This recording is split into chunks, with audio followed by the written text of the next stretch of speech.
Why you're not lazy, the shadow behind your lack of motivation. Why do you wake up with big plans, only to spend hours scrolling through your phone? It's not laziness. It's not a lack of willpower. It's something deeper, something Carl Jung called the shadow. The shadow is the hidden part of your psyche, made up of everything you've rejected, denied, or buried within yourself. Every time someone told you that you weren't good enough, every time you failed or felt ashamed, those experiences didn't just disappear. They were buried in your unconscious mind, forming what Jung called your shadow. And now, it subtly but powerfully affects your behavior. Jung said, everyone carries a shadow, and the less it is embodied in the individual's conscious life, the blacker and denser it is. In other words, the more we ignore these parts of ourselves, the more control they gain, especially when it comes to motivation. When you procrastinate or feel stuck, it's not because you're weak. It's because your shadow is trying to protect you from failure, rejection, or pain. But the shadow doesn't only contain wounds. It also holds your potential, the dreams you gave up, the talents you were told didn't matter. So why do you feel paralyzed when it's time to act? Because part of you fears what success might bring.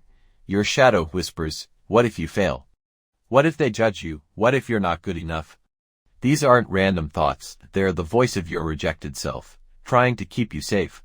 Traditional motivation advice often fails because it doesn't address this inner conflict. It tells you to just do it, but ignores the resistance within. Jung believed real growth comes through shadow work, consciously facing and integrating the parts of ourselves we've hidden. He said, one does not become enlightened by imagining figures of light, but by making the darkness conscious. When you stop fighting yourself and accept every part of who you are, even the ones you dislike, you release a huge amount of energy that was trapped in denial and self-rejection. This is why some people seem full of motivation and energy.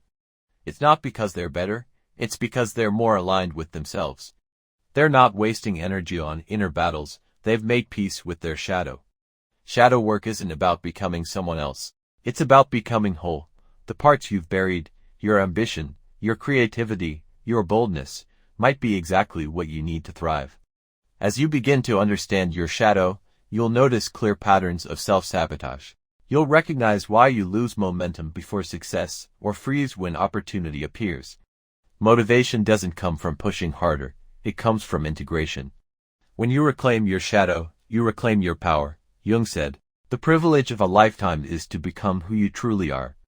That journey begins when you stop running from yourself and start listening.